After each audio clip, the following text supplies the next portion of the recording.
അയാൾ ജീവിതത്തെ ഒരു കച്ചവടമായി മാത്രമാണ് കണ്ടിരുന്നത്. ലാഭനഷ്ടങ്ങളുടെ കണക്ക് പുസ്തകത്തിൽ സ്നേഹത്തിനും കാരുണ്യത്തിനും സ്ഥാനമില്ലായിരുന്നു. പണം കൊണ്ട് എന്തും നേടാമെന്ന അഹങ്കാരം അയാളുടെ തലയിൽ ഒരു കിരീടം പോലെയിരുന്നു. സ്വന്തം ചോരയിൽ പിറന്നവരെപ്പോലും അയാൾ കണ്ടത് ബാധ്യതകളായിട്ടാണ്. സഹായം ചോദിച്ചു വരുന്നവന്റെ നീട്ടിയ കൈകളെ അയാൾ പുച്ഛത്തോടെ തട്ടിമാറ്റി. എന്റേത്, എല്ലാം എന്റേതു മാത്രം എന്ന ചിന്തയല്ലാതെ മറ്റൊന്നും ആ മനസ്സിൽ ഉണ്ടായിരുന്നില്ല. അയാൾ പടുത്തുയർത്തിയത് വെറും ഒരു മാളികയായിരുന്നില്ല, മറിച്ച് അഹങ്കാരത്തിന്റെ ഒരു കോട്ടയായിരുന്നു. അതിനുള്ളിൽ അയാൾ സ്വയം പ്രഖ്യാപിത രാജാവായി വാണു. എന്നാൽ വിധിയുടെ വിധിവാചകം വന്നപ്പോൾ ആ സാമ്രാജ്യം ഒരു ചീട്ടുകൊട്ടാരം പോലെ തകർന്നു വീണു. ഇന്നലെ വരെ മറ്റുള്ളവരെ പുച്ഛിച്ചു തള്ളിയ ആ വലിയ മനുഷ്യൻ ഇന്നു വെറുമൊരു നിശബ്ദ സാക്ഷിയായി മാറിയിരിക്കുന്നു. സ്വന്തം ശരീരത്തിൽ നിന്നു വേർപെട്ട് അന്തരീക്ഷത്തിൽ തങ്ങി നിൽക്കുന്ന ഒരു ആത്മാവ്. കാഴ്ചയുണ്ട്, ചുറ്റും നടക്കുന്നതെല്ലാം വ്യക്തമായി കാണാം. പ്രിയപ്പെട്ടവരുടെ കരച്ചിലും ശത്രുക്കളുടെ മൗനവും കേൾക്കാം. പക്ഷെ ഒന്നു പ്രതികരിക്കാനോ, ചെയ്ത തെറ്റുകൾക്ക് മാപ്പു ചോദിക്കാനോ, ഒരൊറ്റ നിമിഷം പിന്നിലേക്ക് പോകാനോ കഴിയില്ല.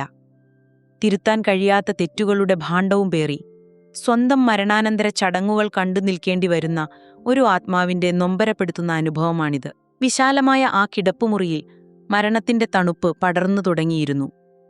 ഇറക്കുമതി ചെയ്ത എയർ കണ്ടീഷണറിന്റെ മൃദുവായ ഇരമ്പലും ജീവൻ രക്ഷാ ഉപകരണങ്ങളുടെ താളത്തിലുള്ള ശബ്ദവും മാത്രമായിരുന്നു അവിടെ ഉണ്ടായിരുന്നത്. മുറിയിലെ വെൽവെറ്റ് കർട്ടനുകൾക്കിടയിലൂടെ അരിച്ചെത്തുന്ന സൂര്യപ്രകാശം പോലും അവിടെ മങ്ങിപ്പോയതുപോലെ തോന്നി. പെട്ടെന്ന് മുറിയിലെ നിശബ്ദതയെ കീറിമുറിച്ചുകൊണ്ട് കാർഡിയാക് മോണിറ്ററിൽ നിന്നുള്ള നീണ്ട ബീപ് ശബ്ദമുയർന്നു. അതൊരു മുന്നറിയിപ്പായിരുന്നില്ല, മറിച്ചൊരു വിധിപ്രഖ്യാപനമായിരുന്നു. ഡോക്ടർ സാവധാനം സ്റ്റെതസ്കോപ്പ് ചെവിയിൽ നിന്നും മാറ്റി കഴുത്തിലേക്ക് താഴ്ത്തി. അദ്ദേഹത്തിന്റെ മുഖത്ത് നിസ്സംഗതയായിരുന്നു, പതിവ് ജോലിയുടെ ഭാഗമാത്രം. അദ്ദേഹം കൈത്തണ്ടിയിലെ സ്വർണവാച്ചിലേക്ക് നോക്കി സമയം കുറിച്ചു. പിന്നെ ചുറ്റും പ്രതീക്ഷയോടെയും ഭയത്തോടെയും കൂടി നിൽക്കുന്നവരിലേക്ക് നോക്കി പതുക്കെ എന്നാൽ ഉറച്ച ശബ്ദത്തിൽ പറഞ്ഞു, ക്ഷമിക്കണം, അദ്ദേഹം നമ്മളെ വിട്ടുപോയി. ഇനിയൊന്നുമില്ല. ആ വാക്കുകൾ ആ ആഡംബര മുറിയുടെ ചുവരുകളിൽ തട്ടി പ്രതിധ്വനിച്ചു. നിമിഷനേരം കൊണ്ട് അവിടെ കൂട്ടക്കരച്ചിലുയർന്നു. ഭാര്യ നെഞ്ചത്തടിച്ച് കട്ടിലിലേക്ക് വീണു. മക്കൾ സ്തബ്ധരായി നിന്നു. എന്നാൽ സീലിംഗിനോട് ചേർന്ന് അദൃശ്യനായി എല്ലാം നോക്കിക്കാണുന്ന ആത്മാവിന് ഈ കാഴ്ചകൾ വിശ്വസിക്കാനായില്ല. ഒരു വിഭ്രാന്തിയിലെന്ന പോലെ അയാൾ താഴേക്ക് നോക്കി. ആരാണാ കിടക്കുന്നത്? ഞാനോ? കട്ടിലിൽ പട്ടുവിരിച്ച മെത്തയിൽ നിശ്ചലമായി കിടക്കുന്ന സ്വന്തം ശരീരം അയാൾ കണ്ടു. കണ്ണുകൾ പാതി തുറന്നിരിക്കുന്നു. എന്നും മറ്റുള്ളവരെ ഭയപ്പെടുത്തിയിരുന്ന ആ മുഖത്തെ ഗൗരവം മരണശേഷവും മാഞ്ഞിട്ടില്ല. ഇല്ല, ഇത് സത്യമല്ല. എനിക്ക് മരിക്കാൻ കഴിയില്ല. ഇത്രയും വലിയ സാമ്രാജ്യമുണ്ടാക്കിയ ഞാൻ, എന്റെ പദ്ധതികൾ, എന്റെ ബിസിനസ് എല്ലാം ബാക്കിയാണ്. അയാൾ താഴേക്ക് കുതിച്ചു. തന്റെ ശരീരത്തിലേക്ക് തിരികെ കയറാൻ അയാൾ വെമ്പൽ കൊണ്ടു. പക്ഷെ വായു നിറച്ച ബലൂൺ വെള്ളത്തിൽ പൊങ്ങിക്കിടക്കുന്നതുപോലെ അയാൾക്ക് ആ ശരീരവുമായി ചേരാൻ കഴിഞ്ഞില്ല. ഭയത്തോടുകൂടി അയാൾ സ്വന്തം കൈകളിലേക്ക് നോക്കി. അവയ്ക്ക് വല്ലാത്തൊരു സുതാര്യത. കട്ടിലിനരികിൽ പൊട്ടിക്കളയുന്ന ഭാര്യയുടെ തോളിൽ ആശ്വസിപ്പിക്കാനെന്നോണം അയാൾ കൈവച്ചു. കരയരുത്, ഞാനിവിടെയുണ്ട്, അയാൾ വിളിച്ചു പറഞ്ഞു. പക്ഷെ ആ കൈകൾ അവർക്കൊരു സ്പർശനവും നൽകാതെ വായുവിലൂടെ കടന്നുപോയി. ആരും അയാളുടെ ശബ്ദം കേട്ടില്ല. അയാളുടെ സാന്നിധ്യം ആരും അറിഞ്ഞില്ല. താനിപ്പോൾ വെറും വായു മാത്രമാണെന്ന സത്യം അയാളെ നടുക്കി. മുറിയുടെ മൂലയിലുള്ള മേശപ്പുറത്ത് അയാളുടെ കണ്ണുടക്കി. അവിടെ അയാളുടെ ചെക്ക് ബുക്കും ലോക്കറിന്റെ താക്കോലും പ്രിയപ്പെട്ട കാറിന്റെ റിമോട്ടും ഇരിക്കുന്നു. അലമാര നിറയെ പണക്കെട്ടുകളാണ്. പക്ഷെ അവയിലൊന്നും തൊടാൻ തനിക്കിനി അവകാശമില്ല. ഇന്നലെ വരെ ഞാൻ ആജ്ഞാപിച്ചാൽ ലോകം വിറച്ചിരുന്നു. ഇന്നു എന്റെ സ്വന്തം ഭാര്യയ്ക്കു പോലും എന്നെ കേൾക്കാൻ വയ്യ എന്ന് അയാൾ സ്വയം പറഞ്ഞു. ജീവിച്ചിരുന്നപ്പോൾ താൻ അഹങ്കാരത്തോടെ പടുത്തുയർത്തിയ ഈ വീട് ഇപ്പോൾ തനിക്ക് അപരിചിതമായ ഏതോ സ്ഥലമായി മാറിക്കഴിഞ്ഞിരുന്നു. താനുണ്ടാക്കിയ സ്വത്തുകൾ അവിടെ തന്നെയുണ്ട്, പക്ഷെ താൻ മാത്രം പുറത്തായിരിക്കുന്നു. സമ്പത്തും അധികാരവും മരണമെന്ന സത്യത്തിൻ മുന്നിൽ എത്ര നിസ്സാരമാണെന്ന് ആ നിമിഷം അയാൾ തിരിച്ചറിഞ്ഞു തുടങ്ങി. കിടപ്പുമുറിയിൽ നിന്നും മൃതദേഹം താഴത്തെ നിലയിലെ വിശാലമായ ഹാളിലേക്ക് മാറ്റി. ഒരു കാലത്ത് വിരുന്നുകളും ആഘോഷങ്ങളും നടന്നിരുന്ന ആ ഹാൾ ഇപ്പോൾ വിജനമായി. ലക്ഷങ്ങൾ വിലമതിക്കുന്ന സോഫകളും ഫർണിച്ചറുകളും ആരോ വലിച്ചിഴച്ച് മൂലകളിലേക്ക് മാറ്റിയിരിക്കുന്നു. നിലത്തെ മാർബിൾ തറയിൽ ഇപ്പോൾ ഒരു പായ മാത്രം. അധികം വൈകാതെ വീട്ടിന്റെ മുറ്റത്ത് ഒരു ആംബുലൻസ് വന്നു നിന്നു. അതിൽ നിന്നും സ്റ്റീലിന്റെ ചട്ടക്കൂടുള്ള ഒരു പെട്ടി ഇറക്കി. Mobile mortuary. ആ കാഴ്ച ആത്മാവിനെ നടുക്കി. താൻ പണിത ഈ കൊട്ടാരത്തിൽ തനിക്ക് കിടക്കാൻ ഇനി വിധിച്ചിരിക്കുന്നത് ആ ഇടുങ്ങിയ ചില്ലുകൂടാണ്. ജോലിക്കാർ ചേർന്ന് ശരീരം ആ ഫ്രീസറിനുള്ളിലേക്ക് എടുത്തുവെച്ചു. സ്വിച്ചിട്ടതും അത് പ്രവർത്തിക്കാൻ തുടങ്ങി. തന്റെ ശരീരം മരവിക്കാൻ തുടങ്ങുന്നത് ആത്മാവ് അറിഞ്ഞു. പക്ഷെ അതിനേക്കാൾ വലിയൊരു മരവിപ്പ് അയാളുടെ മനസ്സിലേക്കാണ് പടർന്നത്. മൂത്ത മകൻ ഹാളിലൂടെ അങ്ങോട്ടും ഇങ്ങോട്ടും നടക്കുകയാണ്. അയാളുടെ കയ്യിലിരുന്ന ഫോൺ നിർത്താതെ ശബ്ദിക്കുകയായിരുന്നു. അയാളുടെ മുഖത്തു പിതാവ് നഷ്ടപ്പെട്ടതിന്റെ വേദനയേക്കാൾ വരാനിരിക്കുന്ന ചടങ്ങുകൾ ഭംഗിയായി നടത്താനുള്ള തിരക്കായിരുന്നു. ഹലോ, കാറ്ററിംഗ് അല്ലേ? അതെ, ഉച്ചയ്ക്കുള്ള ഭക്ഷണം 1000 പേർക്ക് മതി. നെയ്ച്ചോറും ഇറച്ചിയും മതി. പിന്നെ റേറ്റ് കുറയ്ക്കണം. ഇതൊരു മരണവീടാണ്, കല്യാണവുമല്ല.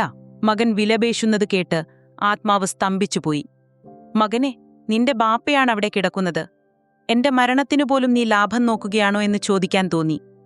പക്ഷെ കുറ്റം അവന്റേതല്ലെന്ന് ബോധ്യപ്പെട്ടു. ചെറുപ്പം മുതൽ അവനെ പഠിപ്പിച്ചത് ലാഭനഷ്ടങ്ങളുടെ കണക്കുകൾ മാത്രമായിരുന്നു. സ്നേഹത്തിന്റെ കണക്കുകൾ താൻ അവൻ ഒരിക്കലും പറഞ്ഞുകൊടുത്തിട്ടില്ല. താൻ പാകിയ വിത്തുകൾ തന്നെയാണിപ്പോൾ വിളവെടുക്കുന്നത്. അപ്പോഴേക്കും ബന്ധുക്കൾ ഓരോരുത്തരായി എത്തിത്തുടങ്ങിയിരുന്നു. ചിലർ മുഖം പൊത്തി കരയുന്നുണ്ടെങ്കിലും പലരുടെയും കണ്ണുകൾ ചുറ്റുമുള്ള ആഡംബരങ്ങളിലായിരുന്നു. മുറ്റത്തെ ഇരുളിൽ മാറി നിന്നു 2 ബന്ധുക്കൾ സംസാരിക്കുന്നത് ആത്മാവ് കേട്ടു. ഇനിയിപ്പോ മൂത്തവൻ എല്ലാം കൈക്കലാക്കും. ഫാക്ടറിയുടെ കാര്യം എന്താകുമോ എന്തോ. മരണപത്രം വല്ലതും എഴുതിയിട്ടുണ്ടാവുമോ? ഇത്ര പെട്ടെന്ന് ചാകുമെന്ന് അയാൾ കരുതിയിട്ടുണ്ടാവില്ലല്ലോ. സ്വത്തിനു വേണ്ടി ഇനി അടിപിടി കാണാം. അവരുടെ സംസാരം കേട്ട ആത്മാവ് വെറുപ്പോടെ മുഖം തിരിച്ചു. തന്റെ മൃതദേഹത്തിന് ചൂടാറും മുൻപേ കഴുകന്മാരെപ്പോലെ തന്റെ സ്വത്തിനു ചുറ്റും വട്ടമിട്ട് പറക്കുന്ന ബന്ധുക്കൾ. സ്നേഹിച്ചവരെല്ലാം ഈ പണത്തെയായിരുന്നോ സ്നേഹിച്ചത്? ഹാളിലെ വലിയ ഷാൻഡിലിയർ വെളിച്ചം ചൊരിയുന്നുണ്ടായിരുന്നു. ഫ്രീസറിനുള്ളിലെ തന്റെ മുഖം ആ വെളിച്ചത്തിൽ കൂടുതൽ വിളറി വെളുത്തതായി തോന്നി. തണുപ്പ് കൂടിക്കൂടി വരുന്നു. അത് ഫ്രീസറിന്റെ തണുപ്പല്ല, മറിച്ച് ഒറ്റപ്പെടലിന്റെ, അവഗണനയുടെ കൊടും തണുപ്പായിരുന്നു. മൃതദേഹം കുളിപ്പിക്കാനുള്ള ഒരുക്കങ്ങൾ നടക്കുകയാണ്. വീട്ടിന്റെ പിന്നാമ്പുരത്ത് മറച്ചുകെട്ടിയ സ്ഥലത്ത് ഒരു പലക തയ്യാറാക്കി വെച്ചിരിക്കുന്നു. ചൂടുവെള്ളത്തിൽ നിന്ന് ആവി ഉയരുന്നുണ്ട്. കർപ്പൂരത്തിന്റെയും താളിയുടെയും ഗന്ധം അന്തരീക്ഷത്തിൽ തങ്ങി നിൽക്കുന്നു. ആത്മാവ് ആകാംക്ഷയോടെ നോക്കി നിന്നു. ആരാണ് തന്റെ അവസാനത്തെ കുളി ഒരുക്കുക? താൻ വളർത്തി വലുതാക്കിയ മക്കൾ വരുമോ? അതോ തന്റെ പണം കണ്ട് കൂടെ നടന്ന സുഹൃത്തുക്കൾ വരുമോ? പക്ഷെ ആരും മുന്നോട്ടു വന്നില്ല. മക്കൾ മൂക്കത്ത് തൂവാല വെച്ച് മാറി നിൽക്കുകയാണ്. ആഡംബര വസ്ത്രങ്ങൾ ധരിച്ച ബന്ധുക്കൾ അഴുക്കും വെള്ളവും തെറിക്കുമെന്ന് ഭയന്ന് അകലം പാലിച്ചു. മൃതദേഹത്തിന്റെ തണുപ്പും മരണത്തിന്റെ ഗന്ധവും അവരെ അസ്വസ്ഥരാക്കുകയായിരുന്നു. ആ നിശബ്ദതയിലേക്കാണ് അബൂബക്കർ കടന്നുവന്നത്. അയൽവാസിയായ അബൂബക്കർ. കീറിപ്പറിഞ്ഞ ഷർട്ടും മുഴിഞ്ഞ ലുങ്കിയുമാണ് വേഷം. കാലിൽ തേഞ്ഞ ചെരുപ്പുകൾ. അയാൾ ആൾക്കൂട്ടത്തെ വകഞ്ഞുമാറ്റി മുന്നിലെത്തി. യാതൊരു മടിയും കൂടാതെ അയാൾ തന്റെ ഷർട്ടിന്റെ കൈകൾ മുകളിലേക്ക് മടക്കി വെച്ചു. വെള്ളമൊഴിക്കൂ, അബൂബക്കർ പതിഞ്ഞ ശബ്ദത്തിൽ പറഞ്ഞു. ആത്മാവ് ഞെട്ടിവിറച്ചുപോയി. അബൂബക്കറോ? ഒരു പഴയ ഓർമ്മ തീക്കനൽ പോലെ അയാളുടെ മനസ്സിലേക്ക് ഇരച്ചു കയറി. 6 മാസം മുൻപുള്ളൊരു ഉച്ചനേരം. ഗേറ്റിന് പുറത്ത്, വെയിലത്ത് നിന്ന് ഗേറ്റിന് പുറത്ത് അബൂബക്കർ കൈകൂപ്പി യാചിക്കുന്നു. സാറേ, എന്റെ മോളുടെ കല്യാണമാണ്. കുറച്ചു പണം. കടമായാലും മതി. ഞാൻ കൂലിപ്പണി ചെയ്ത് വീട്ടിക്കോളാം. അന്ന് ശീതീകരിച്ച മുറിയിൽ നിന്ന് പുറത്തിറങ്ങി വന്ന താൻ അബൂബക്കറിനോട് കാട്ടിയ ക്രൂരത ആത്മാവ് വേദനയോടെ ഓർത്തു. നിന്റെയൊക്കെ മക്കളുടെ കല്യാണം നടത്താൻ എനിക്കാണോ ബാധ്യത? ഇറങ്ങിപ്പോടാ നിർഗതികെട്ടവനെ. ഇനി ഈ പടി ചവിട്ടി പോകരുത്. ഗേറ്റ് വലിച്ചടയ്ക്കുമ്പോൾ അബൂബക്കറിന്റെ കണ്ണിലുണ്ടായിരുന്ന ആ നിസ്സഹായ അവസ്ഥ അതെത്രമാത്രം സന്തോഷിപ്പിച്ചിരുന്നു അന്ന്. ഇപ്പോഴിതാ അതേ അബൂബക്കർ, താൻ ആട്ടിപ്പായിച്ച, നായെപ്പോലെ കരുതിയ ആ മനുഷ്യൻ, അയാൾ തന്റെ മരവിച്ച ശരീരത്തിൽ തൊടുന്നു. വെറുപ്പോ പകയോ ഇല്ലാതെ ഒരു മൂത്ത സഹോദരനെ പോലെ അയാൾ തന്റെ മുഖം കഴുകി തുടയ്ക്കുന്നു. അയാളുടെ കൈകളിലെ തഴുമ്പുകൾ തന്റെ കവിളിൽ ഉരസുന്നത് ആത്മാവ് അറിഞ്ഞു. ആ സ്പർശനത്തിൽ സ്നേഹമുണ്ടായിരുന്നു, കാരുണ്യമുണ്ടായിരുന്നു. അബൂബക്കർ സോപ്പിട്ട് പതപ്പിച്ച് വെള്ളമൊഴിച്ച് ശരീരം വൃത്തിയാക്കുമ്പോൾ ആത്മാവ് അദൃശ്യനായി നിന്ന് കരയുകയായിരുന്നു. അബൂബക്കർ, എന്തിനാണ് നീ ഇത് ചെയ്യുന്നത്? ഞാൻ നിന്നെ അപമാനിച്ചില്ലേ? ഞാൻ നിന്നെ വേദനിപ്പിച്ചില്ലേ? തന്റെ കോടികൾക്കോ അധികാരത്തിനോ സ്വാധീനത്തിനോ ഇപ്പോൾ തനിക്ക് നൽകാൻ കഴിയാത്ത ഒരു സേവനമാണ് അബൂബക്കർ ചെയ്യുന്നത്. പണം കൊടുത്താൽ ജോലിക്കാരെ കിട്ടുമായിരിക്കും. പക്ഷെ ഇത്രയും കരുതലോടെ, ഇത്രയും ആദരവോടെ ആര് തൊടും? അബൂബക്കർ തോർത്തുമുണ്ടുകൊണ്ട് മുഖമൊപ്പിയെടുക്കുമ്പോൾ ആത്മാവ് അയാളുടെ കാൽക്കൽ വീഴാൻ വെമ്പൽ കൊണ്ടു. മാപ്പ്, എന്നോട് ക്ഷമിക്കൂ അബൂബക്കർ. എന്റെ അഹങ്കാരം കണ്ണുപൊത്തിയതായിരുന്നു. അയാൾ ആവുന്നത്ര ഉച്ചത്തിൽ നിലവിളിച്ചു. പക്ഷേ ആ ശബ്ദം കാറ്റിലലിഞ്ഞുപോയി. ക്ഷമ ചോദിക്കാൻ പോലും അർഹതയില്ലാത്ത വിധം താൻ വൈകിപ്പോയിരിക്കുന്നു എന്ന സത്യം ആത്മാവിനെ നീട്ടി. കുളിപ്പിക്കൽ കഴിഞ്ഞ് നനഞ്ഞു തോർത്തുമാറ്റി ശരീരമുണക്കി. നിലത്തു വിരിച്ച പായിൽ ഒന്നിനുമീതെ ഒന്നായി 3 വലിയ വെള്ളത്തുണികൾ വിരിച്ചിട്ടുണ്ട്. കഫൻ പുടവ. ആത്മാവ് തന്റെ കിടപ്പുമുറിയിലെ വലിയ അലമാരയിലേക്കൊന്നു നോക്കി. വാതിൽ തുറന്നുകിടക്കുകയാണ്. അതിനുള്ളിൽ തൂങ്ങിക്കിടക്കുന്ന വില കൂടിയ ഇറ്റാലിയൻ സൂട്ടുകൾ, സിൽക്ക് ഷർട്ടുകൾ, ദുബായിൽ നിന്ന് വാങ്ങിയ ഡിസൈനർ വസ്ത്രങ്ങൾ. അവയൊക്കെ ഉടമസ്ഥനില്ലാതെ അനാഥമായി കിടക്കുന്നു. ഞാനെത്ര പണം കൊടുത്താണ് ആ വസ്ത്രങ്ങൾ വാങ്ങിയത്? ഓരോ പാർട്ടിയിലും മറ്റുള്ളവരെ അസൂയപ്പെടുത്താൻ വേണ്ടി ധരിച്ച കുപ്പായങ്ങൾ. ഇന്ന് അവയിലൊന്നുപോലും എനിക്ക് വേണ്ടേ? ആത്മാവത്ഭുതപ്പെട്ടു. അബൂബക്കറും മറ്റു ചിലരും ചേർന്ന് മൃതദേഹത്തെ ആ വെള്ളത്തുണിയിലേക്ക് കിടത്തി. അത് വെറുമൊരു കോട്ടൺ തുണിയാണ്. യാതൊരു അലങ്കാരവുമില്ലാത്ത വില കുറഞ്ഞ തുണി. അവർ ശരീരത്തെ ഇടത്തുനിന്നും വലത്തുനിന്നും പൊതിയാൻ തുടങ്ങി. അപ്പോൾ ആത്മാവ് ഞെട്ടലോടെ ഒരു സത്യം തിരിച്ചറിഞ്ഞു. ആ വസ്ത്രത്തിന് കീശകളില്ല. താൻ ജീവിച്ചിരുന്നപ്പോൾ എപ്പോഴും കൈയിട്ടിരുന്ന പാൻസിന്റെ പോക്കറ്റുകൾ, വാലറ്റും കാറിന്റെ താക്കോലുകളും ക്രെഡിറ്റ് കാർഡുകളും സൂക്ഷിച്ചിരുന്ന ആ സുരക്ഷിത സ്ഥാനങ്ങൾ, ഒന്നും ഇവിടെയില്ല. എന്റെ ബാങ്ക് ബാലൻസ് എവിടെ? എന്റെ ലോക്കറിലെ സ്വർണ്ണ ബിസ്ക്കറ്റുകളെവിടെ? എന്റെ പേരിലെഴുതിയ ആധാരങ്ങളെവിടെ? അയാൾക്കുത്തരം കിട്ടി. അവയൊന്നും ഈ വെള്ളത്തുണിക്കുള്ളിൽ വയ്ക്കാൻ കഴിയില്ല. സമ്പാദിച്ചതൊന്നും കൂടെ കൊണ്ടുപോകാൻ ഒരു പോക്കറ്റ് പോലും ദൈവം അനുവദിച്ചിട്ടില്ല. കോടീശ്വരനായ താനും തെരുവിൽ മരിക്കുന്ന യാചകനും തമ്മിൽ ഇപ്പോൾ ഒരു വ്യത്യാസവുമില്ല. രണ്ടുപേരും ചുറ്റപ്പെടുന്നത് ഒരേ വെള്ളത്തുണിയിലാണ്. ശരീരത്തിൽ അത്തർ പൂശി. കർപ്പൂരത്തിന്റെ രൂക്ഷഗന്ധമുയർന്നു. അത് മരണത്തിന്റെ ഗന്ധമായിരുന്നു. യാത്രയാവുകയാണ്. തിരിച്ചിരില്ലാത്ത യാത്ര. ആ ഗന്ധം അയാളോട് മന്ത്രിച്ചു. അവർ തുണിയുടെ അക്രങ്ങൾ കൂട്ടിപ്പിടിച്ച് കെട്ടുകളിടാൻ തുടങ്ങി. തലയുടെ ഭാഗത്തും കാലിന്റെ ഭാഗത്തും നടുവിലും കെട്ടുകൾ മുറുകി. എന്റെ അഹങ്കാരം, എന്റെ അധികാരം, എന്റെ ദുരഭിമാനം എല്ലാം ഈ വെള്ളത്തുണി കെട്ടുകൾക്കുള്ളിൽ അവസാനിച്ചല്ലോ. ആത്മാവ് വിതുമ്പി. ഞാനിപ്പോൾ ഫലാന സാഹിബല്ല, വെറുമൊരു മയ്യത്ത് മാത്രമാണ്. ആ കെട്ടുകൾ മുറുകുമ്പോൾ തന്റെ ജീവിതത്തിന്റെ പുസ്തകം എന്നേക്കുമായി അടയ്ക്കപ്പെടുകയാണെന്ന് അയാൾ തിരിച്ചറിഞ്ഞു. മുറ്റത്താളുകൾ നിറഞ്ഞിരിക്കുന്നു. കാറുകളുടെ നീണ്ട നിര ഗേറ്റിന് പുറത്തേക്ക് നീണ്ടുപോകുന്നു.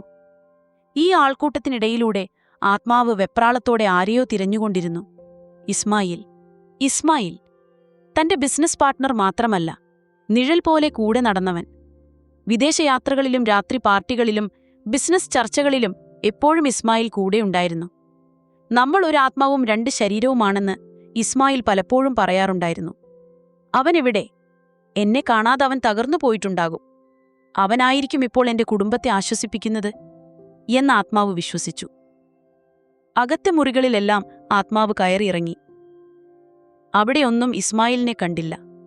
ഒടുവിൽ വീടിന്റെ വശത്തെ വരാന്തയിലെ തൂണിനു മറവിൽ അവനെ കണ്ടു. അവൻ തനിച്ചായിരുന്നില്ല, വേറെ 2 സുഹൃത്തുക്കളും കൂടെയുണ്ട്. അവന്റെ മുഖത്ത് ദുഃഖത്തിന്റെ ലാഞ്ചന പോലുമില്ലെന്ന് കണ്ടപ്പോൾ ആത്മാവ് സ്തംഭിച്ചുപോയി. അവൻ കൂസലില്ലാതെ സിഗരറ്റ് വലിക്കുകയാണ്.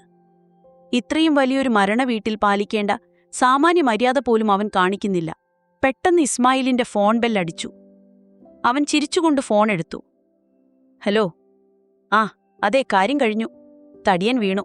ഇനി പേടിക്കാനില്ല. ആത്മാവിന്റെ നെഞ്ചിലൂടെ ഒരു മിന്നൽ കടന്നുപോയി. തന്നെയാണോ അവൻ തടിയൻ എന്ന് വിളിച്ചത്? ഇസ്മായിൽ ശബ്ദം താഴ്ത്തി തുടർന്നു. അതൊക്കെ നമുക്ക് ശരിയാക്കാം. ആ പഴയ കണക്കുകളൊന്നും ഇനി ആരും ചോദിക്കാൻ വരില്ല.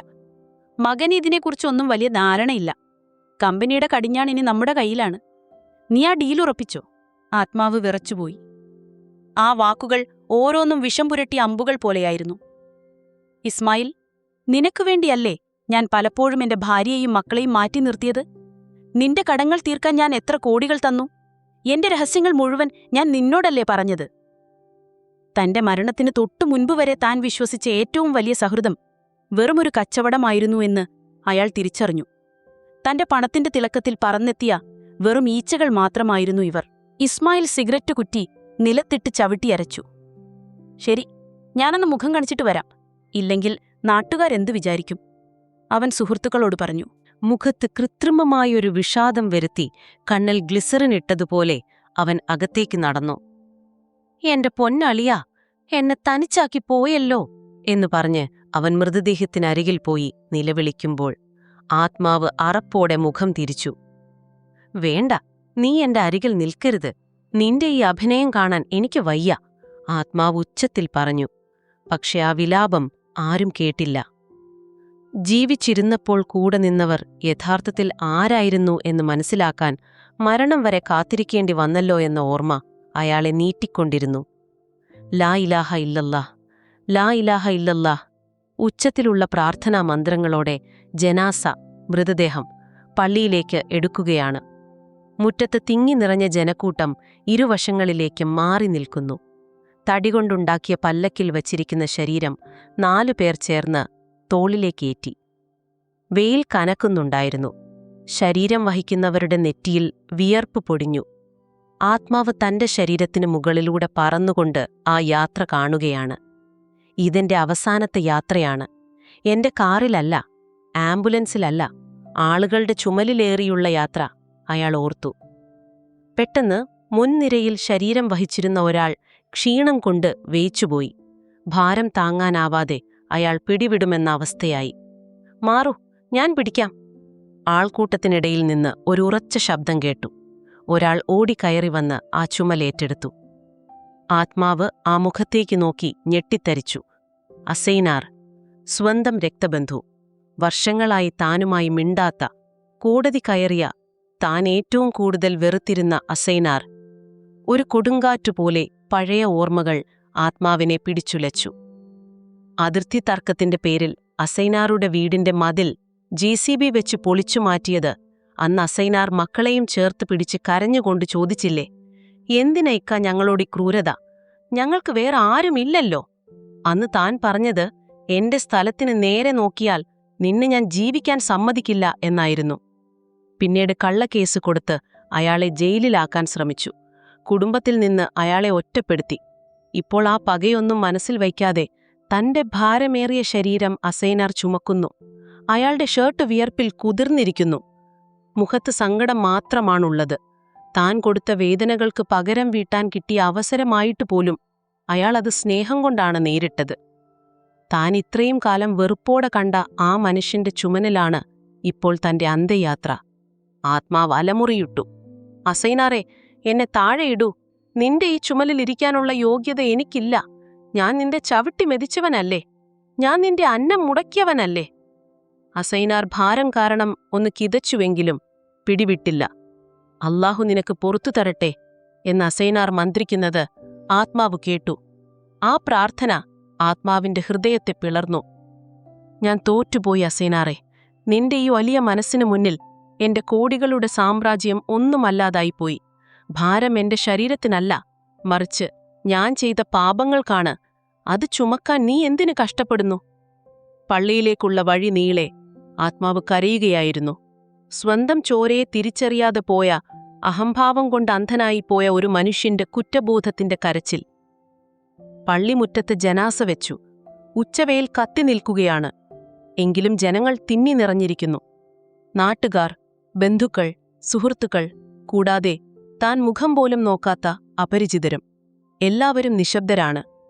ജനാസ നമസ്കാരത്തിന് അണിനിരക്കുന്നതിനു മുൻപ് ഇമാം മുന്നോട്ടു വന്നു. വെള്ളവസ്ത്രം ധരിച്ച അദ്ദേഹം ജനങ്ങളെ നോക്കി. ഗൗരവമേറിയ മുഖം. അന്തരീക്ഷത്തിൽ കനത്ത നിശബ്ദത പരന്നു. ആ നിമിഷം വന്നെത്തി. മരണാനന്തര ചടങ്ങിലെ ഏറ്റവും പ്രധാനപ്പെട്ട, എന്നാൽ ആത്മാവ് ഏറ്റവും ഭയപ്പെട്ടിരുന്ന നിമിഷം. ഇമാം ഉറച്ച ശബ്ദത്തിൽ ചോദിച്ചു, ഈ മരിച്ച വ്യക്തിക്ക് ആരെങ്കിലും വല്ലതും കൊടുക്കാനോ, ഇദ്ദേഹത്തിൽ നിന്ന് ആർക്കെങ്കിലും വല്ലതും കിട്ടാനോ ഉണ്ടെങ്കിൽ പറയണം.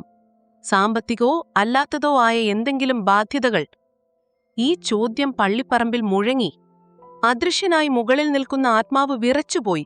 ഉണ്ട്, ഉണ്ട്, എനിക്ക് ഒപ്പടി പേരോട് കടമുണ്ട്. ആത്മാവ് വിളിച്ചു പറയാൻ ശ്രമിച്ചു. കണക്ക് പുസ്തകത്തിൽ എഴുതിയ കടങ്ങൾ മാത്രമല്ല, കണ്ണുനീരിന്റെ കടങ്ങൾ. ആത്മാവ് ജനക്കൂട്ടത്തിലേക്ക് നോക്കി.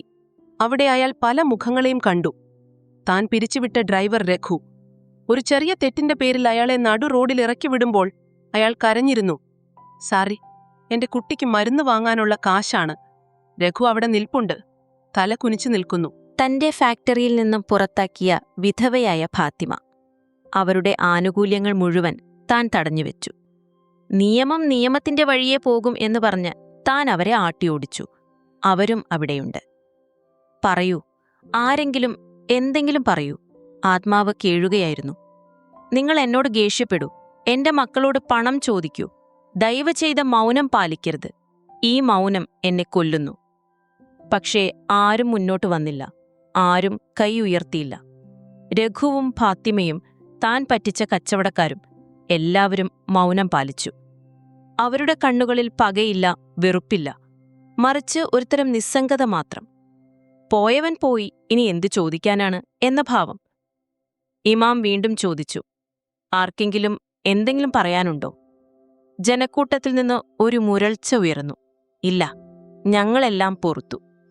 ആ വാക്കുകൾ ആത്മാവിനെ ഒരു ചുട്ടുപഴുത്ത കമ്പി പോലെ പൊള്ളിച്ചു. പൊറുത്തോ? മനസ്സിൽ തട്ടി പൊറുത്തതാണോ, അതോ മരിച്ചവനോടുള്ള വെറും മര്യാദയോ? അയാൾക്കുത്തരമറിയാമായിരുന്നു. അവർ തന്നെ വിട്ടുവിട്ടിരിക്കുന്നു. പക്ഷേ അത് സ്നേഹം കൊണ്ടല്ല, മറിച്ച് താനുമായുള്ള എല്ലാ ഇടപാടുകളും അവർക്ക് മടുത്തുപോയതുകൊണ്ടാണ്. തന്റെ ഇത്രയും കാലത്തെ അഹങ്കാരം, പ്രതാപം എല്ലാം ആ നിമിഷം അവിടെ അഴിഞ്ഞു വീണു. എന്റെ സാന്നിധ്യം ഇത്ര പെട്ടെന്ന് മായ്ച്ചു കളയപ്പെട്ടുവല്ലോ, ആത്മാവ് തിരിച്ചറിഞ്ഞു. ഇന്നലെ വരെ ഞാനൊരു സിംഹമായിരുന്നു. ഇന്ന് ആർക്കും വേണ്ടാത്ത, ആരും ഭയപ്പെടാത്ത വെറും ഒരു ഓർമ്മ മാത്രമായി മാറി. ഇമാം അല്ലാഹു അക്ബർ എന്നു പറഞ്ഞ് നമസ്കാരം തുടങ്ങി. ജനങ്ങൾ കൈകെട്ടി നിന്നു. ആത്മാവ് ആകാശത്തേക്ക് നോക്കി. അവിടെ ശൂന്യത മാത്രം. താഴെ ഭൂമിയിൽ തനിക്കു വേണ്ടി ആത്മാർത്ഥമായി പ്രാർത്ഥിക്കാൻ താൻ നന്മ ചെയ്ത ഒരു മനുഷ്യൻ പോലുമില്ലെന്ന സത്യം അയാളെ വല്ലാതെ ഭയപ്പെടുത്തി. ആ പള്ളിപ്പറമ്പിലെ ആൾക്കൂട്ടത്തിനിടയിലും അയാൾ അനുഭവിക്കുന്നത് അഗാധമായ ഏകാന്തതയായിരുന്നു. പള്ളിപ്പറമ്പിലെ ആ വലിയ മൈലാഞ്ചി മരത്തിനു താഴെ 6 അടി നീളത്തിലും 4 അടി ആഴത്തിലും ഒരു കുഴി തയ്യാറാക്കി വെച്ചിട്ടുണ്ട്. ഖബർ. ചുവർണ്ണ മണ്ണ് ഇരുവശത്തേക്കും മാന്തിയിട്ടിരിക്കുന്നു. ഭൂമിയുടെ ഗർഭപാത്രം പോലെ അത് വായ പിളർന്നു നിൽക്കുന്നു. അതിന്റെ ആഴങ്ങളിൽ ഘനീഭവിച്ച ഇരുട്ടും തണുപ്പും നിറഞ്ഞു നിൽക്കുന്നത് ആത്മാവ് കണ്ടു. മൃതദേഹം ഖബറിനരികിൽ വെച്ചു. ഇനി അത് താഴേക്ക് ഇറക്കി വെക്കണം. അതിനായി കരുത്തരായ 2 പേർ ഖബറിനുള്ളിലേക്ക് ഇറങ്ങണം. ആൾക്കൂട്ടത്തിൽ നിന്ന് ഒരാൾ മടിച്ചു നിൽക്കാതെ മുന്നോട്ട് വന്ന് ലുങ്കി മടക്കി കുത്തി ആ കുഴിയിലേക്ക് ചാടിയിറങ്ങി. ബഷീർ. ആത്മാവ് ആ കാഴ്ച കണ്ട് ഞെട്ടിവിറച്ചു. തന്റെ വീടിന്റെ തൊട്ടു താഴെ താമസിക്കുന്ന ബഷീർ. ഒരു വലിയ ഓർമ്മ ആത്മാവിനെ വേട്ടയാടി. 2 വർഷം മുൻപ് ബഷീർ തന്റെ ഗേറ്റിന്റെ മുന്നിൽ വന്ന് കെഞ്ചുന്നു. സാറേ, എന്റെ ഉമ്മയ്ക്ക് സുഖമില്ല. ആംബുലൻസ് വീടിന്റെ മുറ്റത്തേക്കൊന്ന് വരാൻ, സാറിന്റെ മതിലിന്റെ ഓരത്തുകൂടെ ഒന്ന് വണ്ടി വിട്ടാൽ ആ മതിലൊന്ന് പൊളിക്കാൻ അനുവദിക്കണം. ഞാനത് പിന്നീട് കെട്ടിത്തന്നോളാം. അന്ന് താൻ പൊട്ടിച്ചിരിച്ചുകൊണ്ട് പറഞ്ഞു, എടാ, ഞാൻ ലക്ഷങ്ങൾ മുഴക്കി കെട്ടിയ മതിലാണ്. നിന്റെ ഉമ്മയെ ചുമന്നുകൊണ്ട് പോടാ. എന്റെ ഒരടി മണ്ണ് പോലും വണ്ടി ഓടിക്കാൻ ഞാൻ വിട്ടുതരില്ല. എന്റെ സ്ഥലം എന്റെ സാമ്രാജ്യമാണ്. ബഷീർ അന്ന് കരഞ്ഞുകൊണ്ട് മടങ്ങി. ഉമ്മയെ കസേരയിലിരുത്തി ചുമന്നുകൊണ്ട് പോകേണ്ടി വന്നു. ഇപ്പോൾ ആ ബഷീറാണ് ഖബറിനുള്ളിൽ നിൽക്കുന്നത്. തന്റെ ശരീരം ഏറ്റുവാങ്ങാൻ 2 കൈകളും നീട്ടി നിൽക്കുന്നത് അവനാണ്. അവന്റെ ഷർട്ടിലും മുഖത്തും ചെമ്മണ്ണ് പുരണ്ടിരിക്കുന്നു. മുകളിൽ നിന്ന് ആളുകൾ വെള്ളത്തുണിയിൽ പൊതിഞ്ഞ ശരീരം സാവധാനം താഴേക്ക് താഴ്ത്തി. ബഷീർ അത് ഭമ്യതയോടെ, ഒരൽപ്പം പോലും വേദനിപ്പിക്കാതെ ഏറ്റുവാങ്ങി. സൂക്ഷിക്കണം, തലഭാഗം ഇങ്ങോട്ട്, സാവധാനം, ബഷീർ മുകളിലുള്ളവരോട് വിളിച്ചു പറഞ്ഞു. അവന്റെ വിയർപ്പും ദേഹത്തെ മണ്ണും ആ വെള്ളത്തുണിയിൽ പുരണ്ടു. ആത്മാവ് പൊട്ടിക്കരഞ്ഞുപോയി. ബഷീറെ, ഞാൻ നിനക്കൊരു വണ്ടി പോകാനുള്ള വഴി തന്നില്ല. പക്ഷേ നീ എനിക്ക് അന്ത്യവിശ്രമം കൊള്ളാനുള്ള മണ്ണൊരുക്കി തന്നല്ലോ. ഞാൻ നിഷേധിച്ച വഴിയല്ല. നീ വെട്ടിയെടുത്ത ഈ കുഴിയാണ് ഇപ്പോൾ എന്റെ ഏക അഭയം. ബഷീർ മൃതദേഹത്തെ ഖബറിലെ ലഹദ് അറയിലേക്ക് ചരിച്ചു കിടത്തി. മുഖം കാബയുടെ നേരെ തിരിച്ചുവെച്ചു. പിന്നെ കെട്ടുകൾ ഓരോന്നായി അഴിച്ചുമാറ്റി. അവസാനമായി ബഷീർ ആ മുഖത്തേക്ക് നോക്കി. ആ നോട്ടത്തിലൊരു പരാതിയുമില്ലായിരുന്നു. ഉറങ്ങിക്കോളൂ സറേ, ഇനി ഇവിടെ ആരും ശല്യം ചെയ്യില്ല എന്നു പറയുന്നതുപോലെ തോന്നി. ബഷീർ ഖബറിൽ നിന്ന് കയറി. 6 അടി മണ്ണ്. അതുമാത്രമാണിപ്പോൾ സത്യം. താൻ വെട്ടിപ്പിടിച്ച ഏക്കറുകൾ, അതിർത്തി തർക്കങ്ങൾ, മതിലുകൾ എല്ലാം അവിടെ മുകളിൽ അർത്ഥമില്ലാതെ കിടക്കുന്നു. എന്റെ സ്ഥലം എന്റേതല്ലായിരുന്നു. ബഷീർ തന്ന ഈ മണ്ണാണ് ഇപ്പോൾ എന്റെ വീട്. ഞാൻ തോറ്റുപോയിരിക്കുന്നു. എന്റെ അഹങ്കാരം ഈ മണ്ണിൽ അലിഞ്ഞു ചേരുന്നു. ബഷീറും മറ്റുള്ളവരും കയറിയ ശേഷം മൂളുന്ന കാറ്റിനെ സാക്ഷിയാക്കി അവർ കബറിന്റെ മീതെ മരപ്പലകകൾ നിരത്താൻ തുടങ്ങി. ആത്മാവ് കബറിന്റെ മുകളിൽ നിന്ന് ആ കാഴ്ച നോക്കിക്കണ്ടു. ഓരോ പലക വെക്കുമ്പോഴും താഴെയുള്ള തന്റെ ശരീരത്തിലേക്കുള്ള വെളിച്ചം കുറഞ്ഞു കുറഞ്ഞു വരികയാണ്. അരുത്, അടയ്ക്കരുത്! ആത്മാവ് വെപ്രാളത്തോടെ വിളിച്ചു. എനിക്ക് ഇരുട്ടിനെ പേടിയാണ്. ഞാൻ ശീതീകരിച്ച മുറിയിൽ വെളിച്ചത്തിൽ മാത്രം കിടന്നവനാണ്. പക്ഷേ അവർ പലകകൾ അടുക്കിക്കൊണ്ടേയിരുന്നു. ഒടുവിൽ അവസാനത്തെ പലകയും വെച്ചു. അതോടെ ഇഹലോകത്തുമായുള്ള ആത്മാവിന്റെ അവസാനത്തെ വാതിലും കൊട്ടിയടച്ചപ്പെട്ടു. പിന്നെ കേട്ടത് മണ്ണിന്റെ ശബ്ദമാണ്. പിടിമണ്ണ്. മൂത്ത മകൻ ആദ്യത്തെ പിടി മണ്ണ് വാരിയിട്ടു. അത് പലകയ്ക്ക് മുകളിൽ വീണപ്പോൾ ഉണ്ടായ ശബ്ദം ധും എന്നത് ആത്മാവിന്റെ നെഞ്ചിൽ ഒരു കനൽ വീണതുപോലെയായിരുന്നു. പിന്നെ എല്ലാവരും മണ്ണ് വാരിയിടാൻ തുടങ്ങി. കൈക്കോട്ടുകൾ കൊണ്ട് മണ്ണ് കോരിയിടുന്ന ശബ്ദം മാത്രം. താൻ ഇത്രയും കാലം ചവിട്ടി നടന്ന മണ്ണ് ഇപ്പോൾ എന്റെ നെഞ്ചിനു മീതെ ഒരു മല പോലെ ഉയർന്നു വരികയാണ്. നിമിഷങ്ങൾക്കുള്ളിൽ ആ കുഴി മൂടി. അതൊരു മൺകൂനായി മാറി. അതിന്മേൽ 2 മീസാൻ കല്ലുകൾ നാട്ടി. പച്ചിലകൾ വാരിവിതറി. എല്ലാം കഴിഞ്ഞു. ആളുകൾ കൈകുടഞ്ഞ് തിരിച്ചു നടക്കാൻ തുടങ്ങി. ആത്മാവ് തന്റെ മകന്റെ അരികിലേക്ക് ഓടിച്ചെന്നു. മോനെ, നീയും എന്നെ തനിച്ചാക്കി പോകുകയാണോ? ഞാൻ നിനക്ക് വേണ്ടിയല്ല ഇതെല്ലാം ഉണ്ടാക്കിയത്. എന്നെ ഇവിടെ ഒറ്റയ്ക്ക് വിടരുത്. മകൻ അതൊന്നും കേൾക്കാതെ വാച്ചിൽ നോക്കി വേഗത്തിൽ നടന്നു. ഇനി വക്കീലുമായി കാണണം. സ്വത്തിന്റെ കാര്യങ്ങൾ അവൻ ആരോടോ ഫോണിൽ പറയുന്നു. ബന്ധുക്കൾ, സുഹൃത്തുക്കൾ, നാട്ടുകാർ എല്ലാവരും ഓരോരുത്തരായി പള്ളിപ്പറമ്പിൽ നിന്ന് ഇറങ്ങിപ്പോയി. ചെരുപ്പുകൾ മണ്ണിൽ ഉരസുന്ന ശബ്ദം അകലേക്ക് പോയി മറഞ്ഞു. ഒടുവിൽ പള്ളിപ്പറമ്പിൽ കനത്ത നിശബ്ദത മാത്രം ബാക്കിയായി. സൂര്യൻ അസ്തമിച്ചു. ഘനീഭവിച്ച ഇരുട്ട് വ്യാപിച്ചു തുടങ്ങി. ആത്മാവാ മൺകൂന്റെ മുകളിൽ തനിച്ചിരുന്നു. ചുറ്റും മറ്റു കബറുകൾ മാത്രം. ദൂരെ എവിടെയോ ഒരു മൂങ്ങയുടെ കരച്ചിൽ. ഞാൻ തനിച്ചായി. ആത്മാവ് വിതുമ്പി. എന്റെ കോടികൾ ബാങ്കിലാണ്. എന്റെ കാറുകൾ ഗ്യാരേജിലാണ്. എന്റെ കുടുംബം വീട്ടിലാണ്. ഇവിടെ ഈ ഇരുട്ടിൽ എന്റെ കൂടെ ആരുമില്ല. അല്ല, കൂടെയുണ്ട്. താൻ ചെയ്ത പാപങ്ങളുടെ ഒരു വലിയ ഭാണ്ഡം. അബൂബക്കറിനെ കരയിച്ചത്, അസൈനാറെ ചതിച്ചത്, പാവപ്പെട്ടവരെ ആട്ടിയോടിച്ചത്. ഓരോ മുഖങ്ങളും ഇപ്പോൾ ആ ഇരുട്ടിൽ തെളിഞ്ഞു വരുന്നു. അവയൊന്നും പണം കൊണ്ട് മായ്ക്കാൻ കഴിയില്ലല്ലോ. വൈകിപ്പോയി, എല്ലാം വൈകിപ്പോയി. ആത്മാവ് ആകാശത്തേക്ക് നോക്കി അലമുറയിട്ടു. പടച്ചവനെ, എനിക്ക് ഒരവസരം കൂടി തരൂ. ഒരൊറ്റ ദിവസം കൂടി. ഞാൻ എല്ലാവരോടും മാപ്പ് ചോദിക്കാം. എന്റെ സ്വത്തുക്കൾ പാവങ്ങൾക്ക് കൊടുക്കാം. പക്ഷേ കാലം പിന്നിലേക്ക് സഞ്ചരിക്കില്ല. മരണം ഒരവസരവും ബാക്കി വെക്കില്ല. ആ പള്ളിപ്പറമ്പിലെ മൈലാഞ്ചി ചെടികൾ കാറ്റിലിളകിക്കൊണ്ട് പറഞ്ഞു, ഇനി വിലാപങ്ങൾക്ക് അർത്ഥമില്ല. വിതച്ചതേ കൊയ്യൂ, കൊയ്തതേ കൂടെ ഉണ്ടാകൂ. ആത്മാവ് തന്റെ വിധിയെക്കാത്ത ആ കൂരിരുട്ടിൽ സ്വന്തം കബറിന് കാവലിരുന്നു. ഈ കഥ വെറും ഒരു മരണാനന്തര അനുഭവമല്ല, മറിച്ച് ജീവിച്ചിരിക്കുന്നവർക്കുള്ള ഒരു ഉണർത്തു പാഠമാണ്. ഇതിൽ നിന്ന് നാം തിരിച്ചറിയേണ്ട വലിയ സത്യങ്ങളുണ്ട്.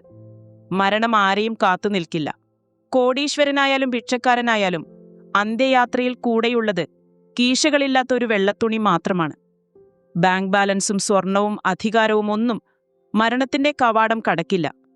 നാം വെറും കൈയോടെ വന്നു, വെറും കൈയോടെ മടങ്ങുന്നു. ഞാൻ ആരുടെയും സഹായം കൂടാതെ ജീവിക്കും എന്നത് മനുഷ്യന്റെ ഏറ്റവും വലിയ അഹങ്കാരമാണ്. ജനനം മുതൽ മരണം വരെ നാം മറ്റുള്ളവരെ ആശ്രയിച്ചാണ് ജീവിക്കുന്നത്. നമ്മുടെ അന്ത്യയാത്രയിൽ നമ്മെ കുളിപ്പിക്കാനും ചുമക്കാനും മണ്ണിലേക്ക് ഇറക്കാനും ചിലപ്പോൾ നാം ഏറ്റവും കൂടുതൽ വേദനിപ്പിച്ചവരായിരിക്കും മുന്നോട്ട് വരിക. മനുഷ്യൻ മനുഷ്യനെ സ്നേഹിക്കുന്നത് പരസ്പരമുള്ള ആവശ്യങ്ങൾക്ക് വേണ്ടിയല്ല, മറിച്ച് മനുഷ്യത്വത്തിന്റെ പേരിലാവണം. ഒരാൾ മരിക്കുമ്പോൾ ബാക്കിയാകുന്നത് അയാൾ ഉണ്ടാക്കിയ കെട്ടിടങ്ങളോ പണമോ അല്ല, മറിച്ച് മറ്റുള്ളവരുടെ മനസ്സിൽ അയാൾ അവശേഷിപ്പിക്കുന്ന ഓർമ്മകളാണ്. അയാൾ നല്ലൊരു മനുഷ്യനായിരുന്നു എന്ന് ഒരാളെങ്കിലും ഹൃദയത്തിൽ തൊട്ട് പറഞ്ഞാൽ അതാണ് ജീവിതത്തിന്റെ വിജയം. മറ്റുള്ളവരുടെ കണ്ണുനീർ തുടയ്ക്കാൻ കഴിഞ്ഞിട്ടില്ലെങ്കിൽ ആ സ്വന്തം മരണത്തിൽ ആരും ആത്മാർത്ഥമായി കരയില്ല. ക്ഷമ ചോദിക്കാനും തെറ്റുകൾ തിരുത്താനും നാളെ വരെ കാത്തിരിക്കരുത്. കാരണം നാളെ എന്നത് നമ്മുടെ ആയുസ്സിൽ ഉണ്ടാകുമെന്ന് ആർക്കും ഉറപ്പു നൽകാൻ കഴിയില്ല. സ്നേഹം പ്രകടിപ്പിക്കാനും മാപ്പു നൽകാനും ഇന്നത്തെ ദിവസം തന്നെ തിരഞ്ഞെടുക്കുക. അഹങ്കാരം ഉപേക്ഷിച്ച് വിനയത്തോടെ ജീവിക്കുക. നാം എന്റേതെന്ന് പറഞ്ഞ മതിലുകൾ കെട്ടി സംരക്ഷിക്കുന്ന ഭൂമി പോലും നമുക്ക് സ്വന്തമല്ല. അവസാനം നമുക്ക് ലഭിക്കുന്നത് 6 അടി മണ്ണ് മാത്രമാണ്. അത് മറ്റൊരാൾ കുഴിച്ചു കൊടുക്കേണ്ടി വരുന്നു. അങ്ങനെയെങ്കിൽ ജീവിച്ചിരിക്കുമ്പോൾ എന്തിനാണ് ഈ അതിരുകൾ? എന്തിനാണ് ഈ പകയും വിദ്വേഷവും? ഓർക്കുക, ജീവിതം ഒരൊറ്റ തവണ മാത്രമേ ഉള്ളൂ. അത് സ്നേഹിച്ചും സഹായിച്ചും മറ്റുള്ളവർക്ക് വെളിച്ചമായും ജീവിച്ചു തീർക്കുക. മരണശേഷം ഖേദിച്ചിട്ട് കാര്യമില്ല. കാരണം അപ്പോൾ തിരുത്താൻ അവസരങ്ങളില്ല, ഓർമ്മകൾ മാത്രം.